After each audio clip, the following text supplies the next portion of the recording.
Now that we've powered back, welcome back to some more Nimbatus, the space drone constructor.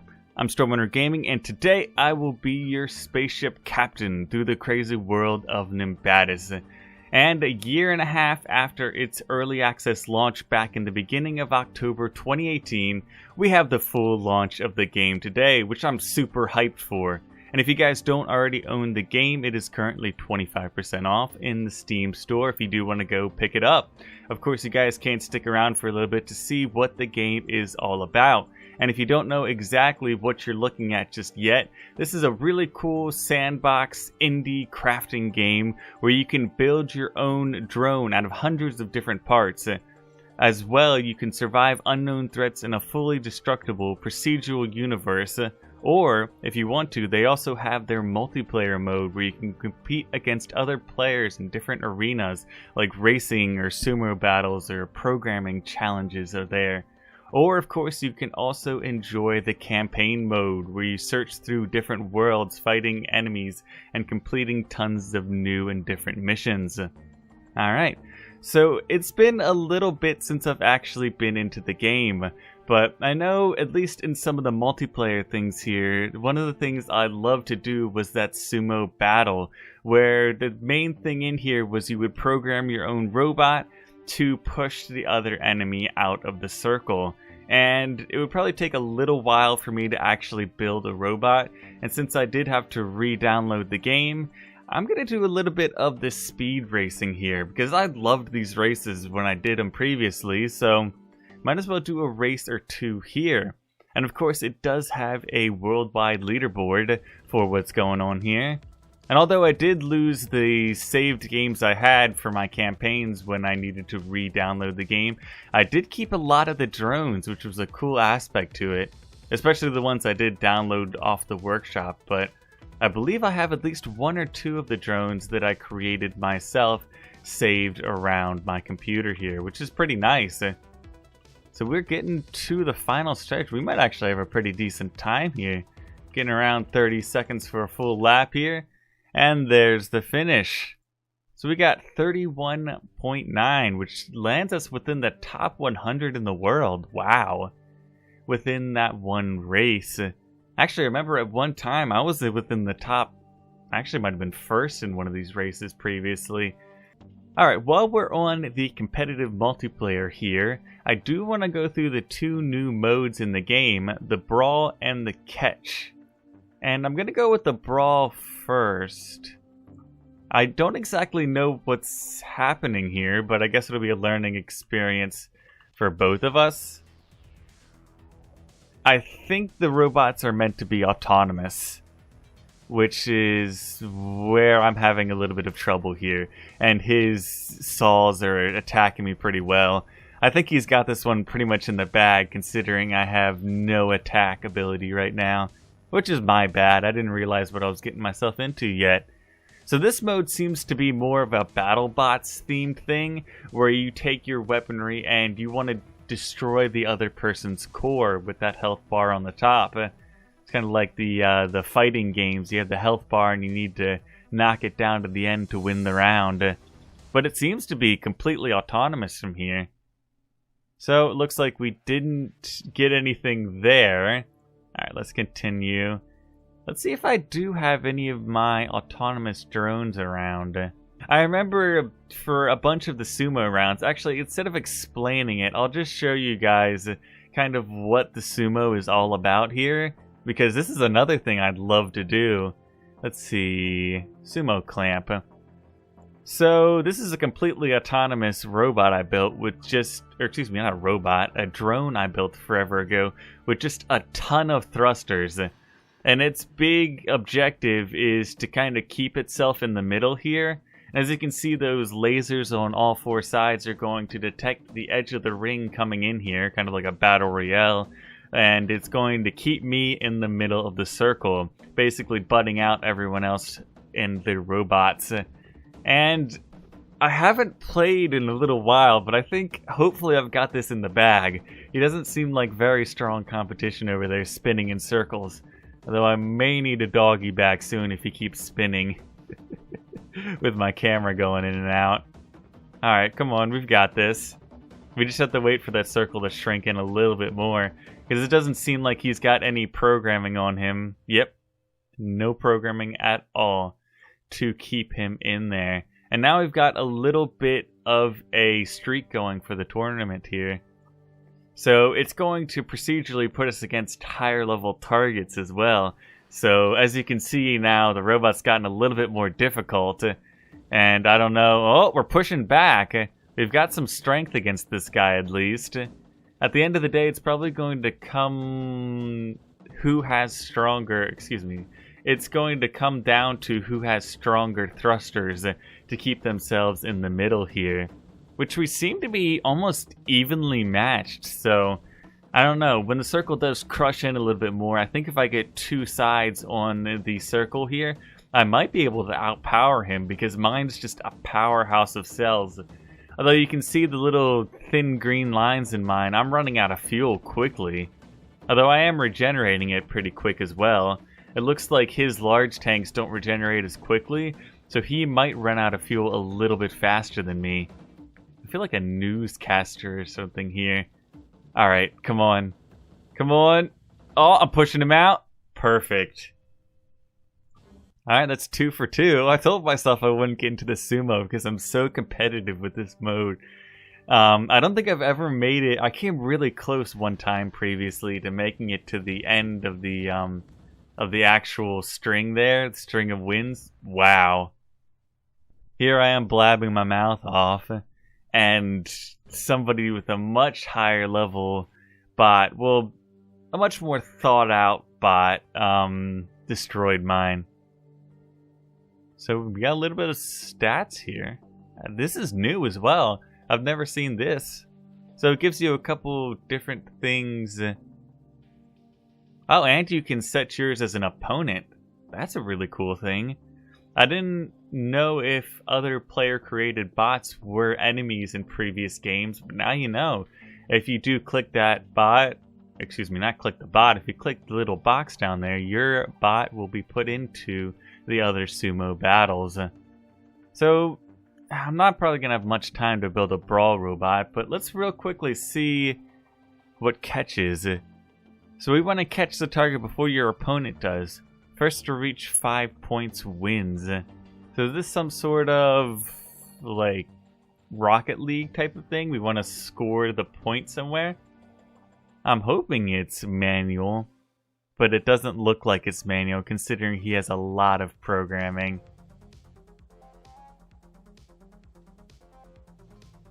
He's just pushing me around now.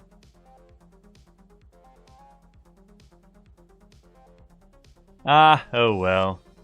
I'll probably go around and mess with some of these modes later on, because I'm going to have to design, well, not only a new bot, but just a little bit of programming as well to complete the task here. But if you guys do want to know, the programming for the bots, it's not super difficult. I say that being somewhat of a programmer myself. I'm learning at least, I'll say that. But you have different types of gates and things you can put on your robot, or excuse me, your drone, for inputs from sensors and other just like devices that you can connect to your drone to input and output different controls to like thrusters and possibly weapons, maybe for that battle league, or excuse me, the brawl over there. But alright, on the other side of Nimbatus, I wanted to get into some of the single player here. And let's start a new game, and I'm just going to call it StormRunner. I'm going to make it sandbox for now because I kind of more want to show off what they've added. And I'm actually a little bit curious as well what they've got, or what they've changed since I've previously been in game.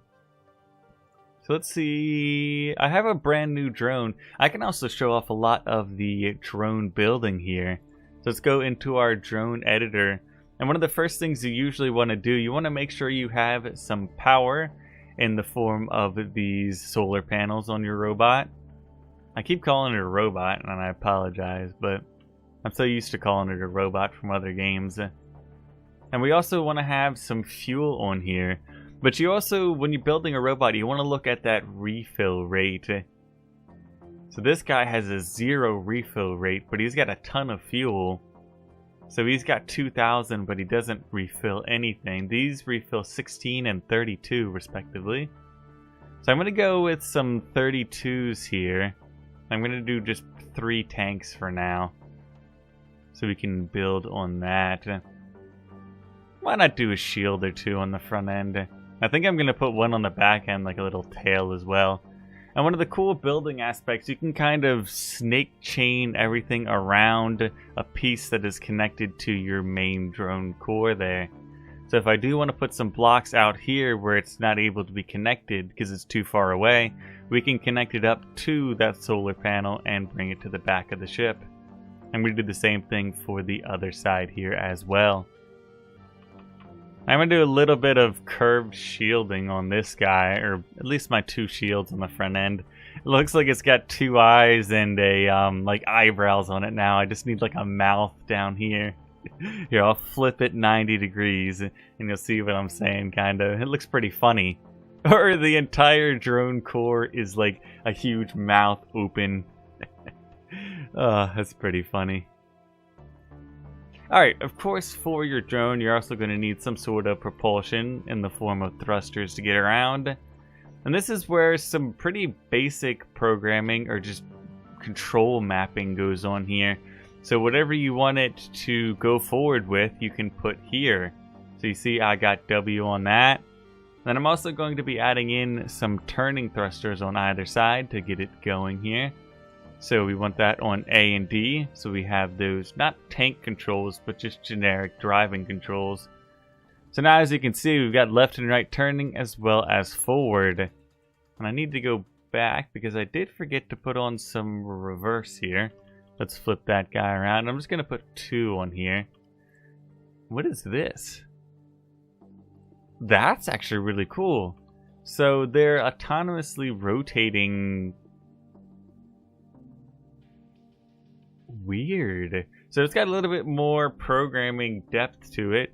So it activates with W and it flips when we press a specific button. Oh, it probably flips to the other side. So let's test this real quick.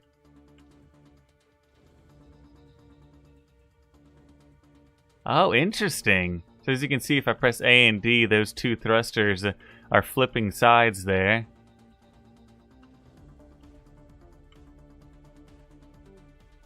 Hold on, let me make them work correctly here. We want them to probably activate on D and A. Let's see if that works correctly. With a test flight here.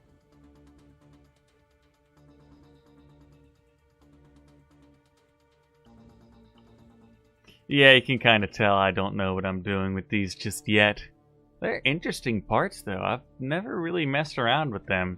And I don't know if they were around. I remember the afterburners as well as the dynamic thrusters. These actually build up a charge and launch you a little bit more. Which I believe I had a drone for racing that would launch up, kind of like build up that launch and just launch off the starter line. And I would get 2 or 3 launches before the end of the race to kind of speed up my time there. Alright, and of course we do have just your generic setup of weapons. But another thing that they added, I remember seeing this a while ago now, the weapons tree, which I didn't touch much on the last time I was in game. So we can create, well, basically whatever type of weapon, and if you have the points, the materials you can farm off of in your career mode, you can pick and choose some upgrades here. So we can unlock some upgrades. And well, since I'm in creative, I can just kind of, cheat my way into unlocking everything here. So we could just, add air resistance or decrease projectile lifetime. Why do these sound like downgrades instead of upgrades? Why would we want more recoil? I guess they're playing both sides of the team here, so whichever way you want it, they're right. I'm looking for... Let's see if we can get some more attack speed, bullet count. That sounds pretty good. But not only for the single blaster, we can switch through flamethrowers, grenade launchers, long lasers, short lasers, rocket launchers, and the shotgun, as well as a sniper. The spark throw. Okay, this is a weapon I haven't seen yet, so you guys, as well as me, are seeing it for the first time here. So if we want to put some upgrades on it, we can put an angle upgrade, which I'm assuming it increases how much of an angle we can shoot from. So let's put that on there. And I'm going to build a drone here with a couple of those there. We do also want to get through planets with this. So we're going to increase that digging by 150%. If you guys have never seen the digging before, all the worlds in your career mode and even sandbox, they are destructible. Well, I believe most, if not all, materials are destructible on planets. So you can kind of just dig your way through everything. Okay, and now I'm just seeing the animation. My microphone was blocking it, but I'll zoom in on my bottom left screen here. Look at that thing. It looks like there's like hundreds of little like mosquitoes or what are they, fireflies coming out of this gun. Alright. Well, we have a digging 3 upgrade. Let's just go to the top here. And of course, damage upgrade. So let's make that a spark thrower. And then I'm gonna make a different weapon here. What do we want? That's your basic blaster there. Oh, we can change it into different types as well. I didn't even see that before. I mean, I remember previously, before they had the tech tree and everything, they had the different types of the blasters. But I don't know if every weapon... Wow, every weapon has those different types of... I guess not exactly... Well, it is the type of ammunition. Because there's the bio ones, which it kind of gives you a little bit of the information of what it is right here. Used to terraform planets, used to freeze enemies with the cryogenic. That's pretty cool. And then of course the kinetic is the basic one. So if we made this a bio one, it could go through planets really well. I'm going to keep it kinetic for now, but I'm going to create this grenade launcher that is a bioweapon to see if I can get through planets decently well. Although it doesn't say it has very good digging to it. Let's see if we can find another weapon that has good digging. Because you can kind of just saw through planets like it's nothing with a good weapon here. It doesn't seem like many weapons are good at digging though. I wonder, can you put multiple of the same upgrade on here? You can. So you can kind of just throw on a ton of the same upgrade to get a bunch more here. It seems like the lasers are the kings of drilling through planets here. Alright, I'm going to put some plasmas on the grenade launchers. I know I'm setting up like 50 different weapons here. One more, just one more. I'm actually having a lot of fun with this. Alright, I'm gonna do a cryogenic... Hold on. I'll cancel myself out with the blaster there. So I'm just gonna do a kinetic rocket launcher. And instead of the particle upgrade... Let's do some particle count upgrades. We don't need digging with these weapons as much. So it's just gonna have a ton of bullets going through it now. With 9 there. But it is going to be using a lot more energy. So of course, like I was talking about earlier when we first initially set up our bot there, these 2 solar panels, or I guess the game calls them batteries, which the batteries regenerate power. They kind of look like solar panels is why I called them that. But they have to power not only your ship, which honestly doesn't take much power, but the weapons, they take a ton of power here. So you have to be careful that your battery stash on your ship, as well as your fuel regeneration, are good enough to keep your ship going. Because when you're being chased by something huge, or an enemy, or something else, I don't know, what else in this world, some pretty crazy things, probably new things I haven't run into yet, we want to probably be pretty ready to, you know, either get out of there or stand and fight. One of the two. Alright, I'm just putting a couple basic weapons on here. And one way through the test fight, we can just quickly test. You can see those solar panels slowly going down. So once we drain them, we're going to cut off a lot of the weapons. Why doesn't it seem like... Oh, the reverse thrusters are fighting the forward thrusters. We need to set them to S instead of W. So, alright, let's save that and exit. And let's call it the Stormtrooper.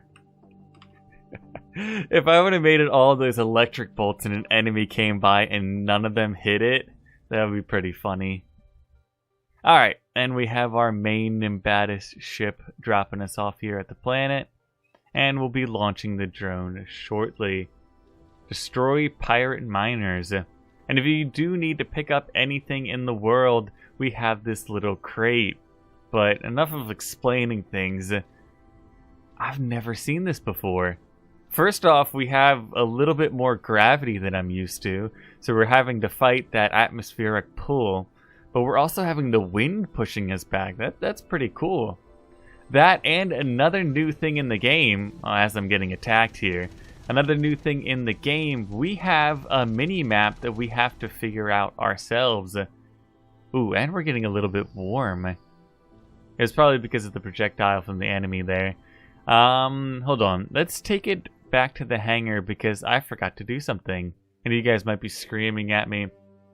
I forgot to put in a key for my shields here. Because they help a lot while in a battle. Alright. And it's actually lucky that the planet I'm landing on is more of a battling mission than collecting things. Like, I remember previously I did a collecting mission and I made a Lobster Claws McGee there, where I had to pick up toxic barrels on another planet. That was for a campaign mode forever ago. Shields are up now, but yet again we have to remember shields also take more power away from us. As you can see, a little bit of my projectiles are chewing through the planet's core here, through the huge drifts of snow. As you can see, we have a couple resources right here. I believe there's a couple different colored resources within the game. That one is our yellow. I've always just called it gold. But when we are in that career mode, you do have to collect them to get some upgrades there. Alright, so let's attack the, what are these, narwhals or something? They're space narwhals now. And that wasn't too difficult, considering our rockets have tons of ammo, though. As you can see, the terraforming lasers are probably one of the best in the game to get through planets, too. They just eat through until we hit a nice and hard surface. I think different surfaces do have different weapons they're more vulnerable to. As you can see, the snow up here is pretty vulnerable to pretty much anything. Not only the lasers, but the rockets as well. Now we can pull a little sneaky on this cannon up here and just attack it from the bottom edge of the planet. Actually, if you guys do want to know, there also are planets where you have to fight inside of the core of the planet. I'm really surprised right now, although we're fighting through this huge bout of wind here at winter time on this planet. It's doing pretty good. What I was saying though, I'm surprised how well this is doing. Those tier 3 and other upgrades for the rockets mean that we get a ton of rockets going at our enemies. Wow, I'm surprised it didn't take more damage from that. Probably want to destroy their little hut before they respawn a bit more. But of course you can also customize some programmable things in either sandbox or your career mode. Say if we wanted a small mothership or something that can spit out other drones, we could do that with the factory module on your drone. As well, if we wanted something that could circumnavigate the planet here, basically just keep us at a specific altitude, we can do that. And I actually did do that once, although it was a little bit bumpy. It wasn't exactly a Rolls-Royce suspension, if you know what I mean. It was a little bit rough around the edges while moving around the planet. Destroy pirate miners. Oh, are we looking for... Oh, destroy pirate mines. I see what it's talking about now. Am I driving backwards right now? Alright, kick it into reverse and full forwards. I should have given the forwards a little bit more thrust so we can power through the snow a bit more. I actually didn't know they'd added different biomes though. This is a cool upgrade to the game. I'm thinking I probably just drove past the mine or so. Yep, there it is. And there's the mission. And we can return to Nimbatus. Interesting. So they also have little boxes of things you get after the missions for those rewards. When you're going through that career mode, you're going to have to build up parts and stuff for different types of upgrades. And you're going to have to upgrade Nimbatus as well. Which this is also another cool change to the game I've yet to look at. So probably a lot of other people are also seeing it for the first time. So this is where I am going to be ending this episode for today. If you guys are really loving Nimbatus, the space drone constructor, and want to see a couple more videos on it, I have some on the channel from forever ago. If you search up StormRunner Gaming Nimbatus, you probably should find the videos there, where I had one on attacking the hammerhead shoals, which are huge, like space hammerhead shark type of things that are designed of lava, and they will charge you instantly, blowing up your ship if you're not careful. So that was a pretty insane fight there. I won't spoil anything more about them or how I defeated them, but that was a pretty crazy episode, as well as another huge beast lurking in the shadows of the planets in Nimbatus that I battled in another episode. So yeah, if you guys do want to go check them out, they're across the channel. I will link them probably down below as well. But yeah, that is where I will be ending this episode. So of course, if you guys did like this, please leave a like and consider subscribing to the channel to stay up with Nimbatus and more of my content. But I've never been great at goodbyes, but people need me, and I need to go.